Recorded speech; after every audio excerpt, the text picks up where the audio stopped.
ಇವತ್ತಿನ ವಿಡಿಯೋದಲ್ಲಿ chain stitch ಹಾಕಕ್ಕೂ ಮುಂಚೆ ಹುಕ್ನ ಹೇಗೆ ಹೋಲ್ಡ್ ಮಾಡೋದು ಹಾಗೆ ಯಾರನ್ನ ಹೇಗೆ ಹೋಲ್ಡ್ ಮಾಡೋದು ಅನ್ನೋದನ್ನ ತಿಳ್ಕೊಳ್ಳೋಣ ಬನ್ನಿ.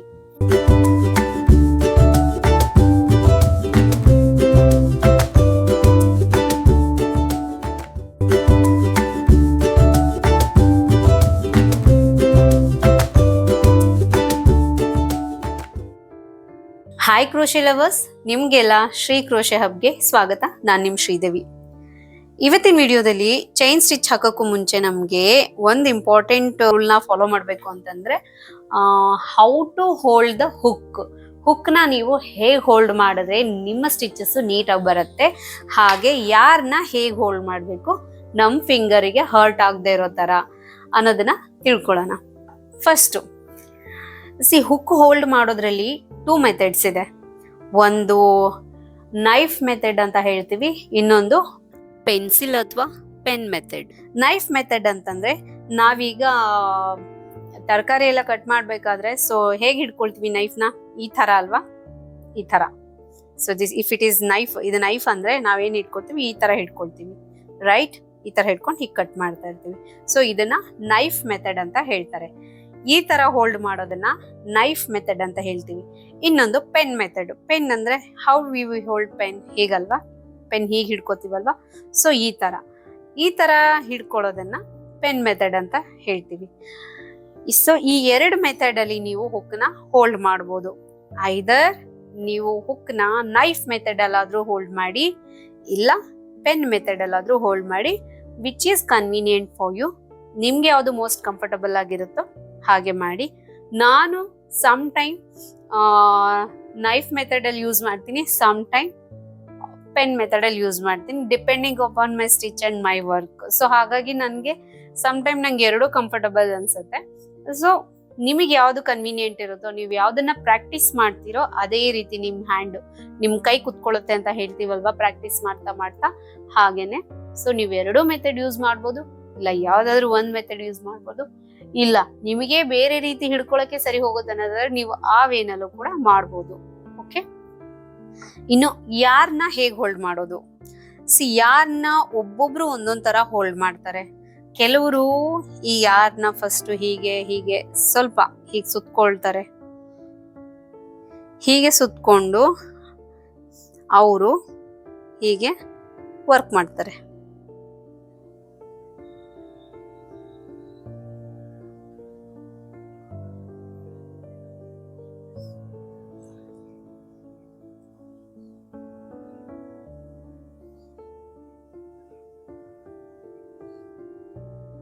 ಹೀಗೆ ಮತ್ತೆ ಇದು ಓಪನ್, ಇದು ಮುಗಿದ ತಕ್ಷಣ ತಿರ್ಗಾ ಇದನ್ನ ಹೀಗೆ ಹಾಕ್ಬೇಕಾಗತ್ತೆ. ಮತ್ತೆ ಹೀಗೆ ಹಿಡ್ಕೊಳ್ತಾರೆ, ಹೀಗೆ.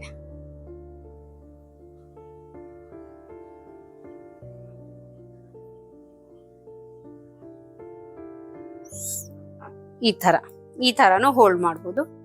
ಇಲ್ಲ ನೀವು ಯೂಶಲಿ ನಾವ್ ಹೇಗ್ ಹೋಲ್ಡ್ ಮಾಡ್ತೀವಿ ಅಂತಂದ್ರೆ ಈ ತರ ಸುತ್ಕೊಂಡಾಗ ಫಿಂಗರ್ಗೆ ಹರ್ಟ್ ಆಗೋ ಚಾನ್ಸಸ್ ಇರುತ್ತೆ. ಆಮೇಲೆ ವರ್ಕ್ ತುಂಬಾ ಸ್ಲೋ ಆಗುತ್ತೆ. ಎಗೇನ್ ಇದು ಒನ್ಸ್ ಇಟ್ ಇಸ್ ಫಿನಿಶ್ ಆದಾಗ ತಿರ್ಗಾ ನೀವು ಮತ್ತೆ ಹೀಗೆ ಸುತ್ಕೊಂಡ್ ಕುತ್ಕೋಬೇಕು, ಮತ್ತೆ ಫಿನಿಶ್ ಆದಾಗ ಮತ್ತೆ ಸುತ್ತಬೇಕು. ಟೈಮ್ ಕನ್ಸ್ಯೂಮಿಂಗ್ ಆಗುತ್ತೆ. ಜೊತೆಗೆ ಜಾಸ್ತಿ ಸುತ್ಕೊಂಡ್ರೆ ಈ ಫಿಂಗರು ನೋವು ಬರಕ್ ಸ್ಟಾರ್ಟ್ ಆಗುತ್ತೆ. ಹಾಗಾಗಿ ಇನ್ನೊಂದು ಈಸಿ ಮೆಥಡ್ ಏನು ಅಂತಂದ್ರೆ, ಸಮ್ ಪೀಪಲ್ ಹೆಂಗ್ ಹೋಲ್ಡ್ ಮಾಡ್ತಾರೆ ಅಂತಂದ್ರೆ, ಈ ಯಾರ್ನಿರತ್ತಲ್ವಾ ಹೀಗೆ ಈ ಫಿಂಗರಿಗೆ, ಲಾಸ್ಟ್ ಫಿಂಗರಿಗೆ ಒಂದು ರೊಟೇಟ್ ಹಾಕಿ ಹೀಗೆ ಈ 3 ಫಿಂಗರ್ ಫಸ್ಟ್ ಒಂದ್ ಲಾಸ್ಟ್ ಮಧ್ಯದ ಬೆರಳುವರೆಗೂ ಹೀಗೆ ತಗೊಂಡು, ಆಮೇಲೆ ಈ ತೋರ್ ಬೆರಳಿದೆ ಅಲ್ವಾ ಇದ್ರ ಮೇಲೆ ಹೀಗೆ ಹಾಕೊಂಡು ಈ ಥಂಬಿಂದ ಇಲ್ಲಿಗೆ ಸಪೋರ್ಟ್ ತಗೊಳ್ತಾರೆ. ಹೀಗೆ ಸಪೋರ್ಟ್ ತಗೊಳ್ಳೋದ್ರಿಂದ ಏನಾಗುತ್ತೆ, ನಿಮ್ಗೆ ಯಾರನ್ನು ಇಲ್ಲಿ ಟೈಟ್ ಮಾಡ್ಬೋದು. ನೀವು ಈ ಫಿಂಗರ್ ಅಲ್ಲಿ ಹೀಗೆ ಟೈಟ್ನೆಸ್, ಇಲ್ಲಿಂದ ನಿಮ್ಗೆ ಕಂಟಿನ್ಯೂಸ್ ಆಗಿ ಯಾರ್ನ್ ಬರುತ್ತೆ. ಇಲ್ಲಿ ಟೈಟ್ ಮಾಡ್ಕೊಂಡು ಹಿಡ್ಕೊಂಡಿರ್ತೀರಾ, ಇಲ್ಲಿ ಲೂಸ್ ಮುಗಿತಾ ಇದೆ ಅಂತಂದಾಗ ಇಲ್ಲಿ ಲೂಸ್ ಬಿಡ್ತೀರಾ ಈ ತರ. ಟೈಟ್ ಮಾಡಿದೀನಿ, ಯಾರ್ನಿದೆ ನನಗೆ, ಹಾಗಾಗಿ ಟೈಟ್ ಮಾಡ್ಕೊಂಡಿದೀನಿ. ಈಗ ಯಾರನ್ನ ಶಾರ್ಟೇಜ್ ಆಗ್ತಾ ಇದೆ, ನಾನಿಲ್ಲಿ ಲೂಸ್ ಮಾಡ್ತೀನಿ. ಈ ಫಿಂಗರ್ ಇಂದ ಎಳ್ಕೊತಾ ಇದ್ದೀನಿ. I am visible, right? ಇದು ಹಿಂದಕ್ಕೆ ಹೀಗೆ ಬಂತು. ಸೀಲ್ ಟೈಟ್ ಆಯ್ತಲ್ವಾ, ಈಗ ನಂಗೆ ಯಾರ್ನಿಲ್ಲ ಬೇಕು. ಸೊ ಈ ಫಿಂಗರ್ನ ನಾನು ಲೂಸ್ ಮಾಡ್ತಾ ಇದ್ದೀನಿ. ಹಾಗೆ ಈ ಫಿಂಗರ್ ಇಂದ ಯಾರನ್ನ ಮೇಲೆ ಎಳಿತಾ ಇದ್ದೀನಿ ಅಲ್ವಾ. ಸಿ ಗೊತ್ತಾಗ್ತಾ ಇದೆನಾ?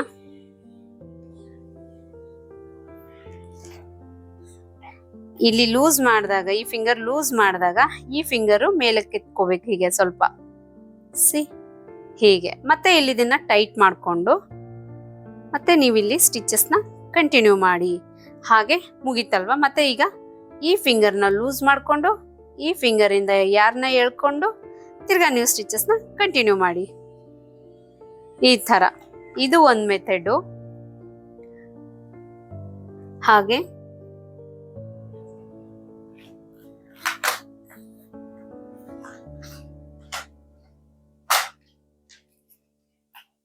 ಇನ್ನು ಈ ತರ ಒಂದು ಫಿಂಗರ್ ರಿಂಗ್ ತರ ಬರುತ್ತೆ.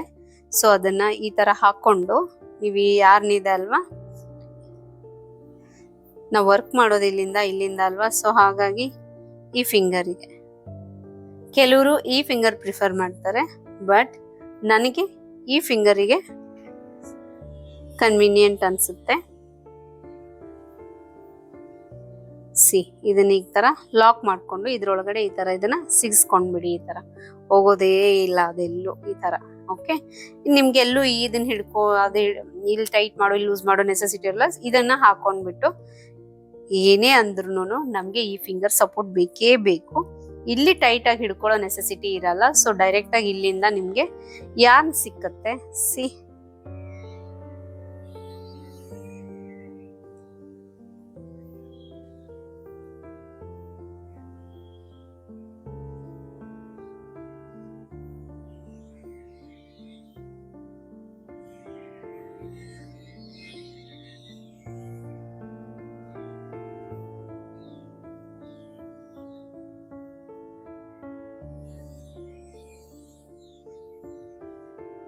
ಹೀಗಾದ್ರೂ ಮಾಡ್ಬೋದು. ಇಲ್ಲ ನೀವು ಇದನ್ನ ಈ ಫಿಂಗರ್ಗೆ ಹಾಕೋತೀನಿ ಅಂತಂದ್ರೆ ಅಲ್ಲಿಂದಾನು ನೀವು ವರ್ಕ್ ಮಾಡ್ಬೋದು.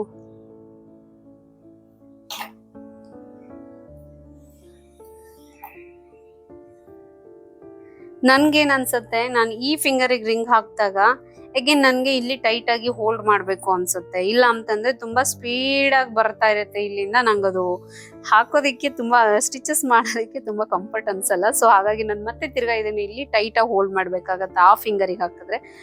ಸೊ ನಾನು ಅದಕ್ಕೆ ಏನ್ ಮಾಡ್ತೀನಿ, ಇದನ್ನ ಸೆಂಟರ್ ಫಿಂಗರ್ ಇಲ್ಲಾಂದ್ರೆ ಈ ಫಿಂಗರಿಗೆ ಹಾಕಿರ್ತೀನಿ ಸಮ್ ಟೈಮ್. ಇದು ಇನ್ನೂ ಕನ್ವೀನಿಯಂಟ್ ಆಗಿದೆ ನಂಗೆ. Again see same rule.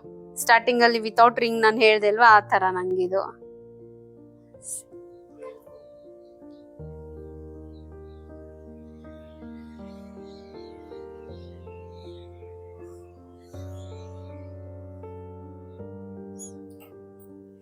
ಈ ತರ ಸ್ಟಿಚಸ್ ನ ಹಾಕೋಬೇಕು. ಈ ತರ ಯಾರನ್ನ ಹೋಲ್ಡ್ ಮಾಡ್ತೀವಿ.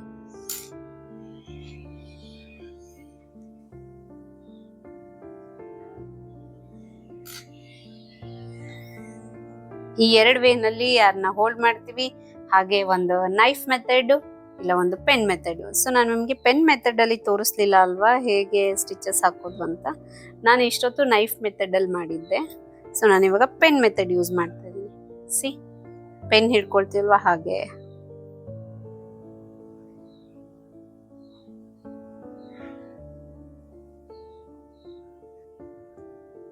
ಹೀಗೆ ನೀವು ಚೈನ್ ಸ್ಟಿಚ್ ಹಾಕೋದ್ರಲ್ಲಿ ಮೇನ್ ಕಾನ್ಸೆಪ್ಟು ಅರ್ಥ ಮಾಡ್ಕೋಬೇಕಾಗತ್ತೆ, ಏನ್ ಮಾಡ್ತಾ ಇದ್ದೀರಾ ಅಂತ. ಸೊ ಈ ತರ ಪೆನ್ ಮೆಥಡ್ ಅಲ್ಲೂ ಕೂಡ ನೀವು ಸ್ಟಿಚಸ್ ನ ಹಾಕೋಬಹುದು.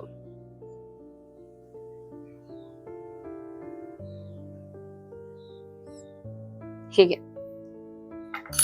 ಐ ಹೋಪ್ ನಿಮ್ಗೆ ಹೇಗೆ ಹುಕ್ ನ ಹೋಲ್ಡ್ ಮಾಡೋದು ಹಾಗೆ ಯಾರನ್ನ ಹೇಗೆ ಹೋಲ್ಡ್ ಮಾಡೋದು ಅನ್ನೋದು ಅರ್ಥ ಆಗಿದೆ ಅಂತ ಅನ್ಕೊಳ್ತಾ ಇದ್ದೀನಿ.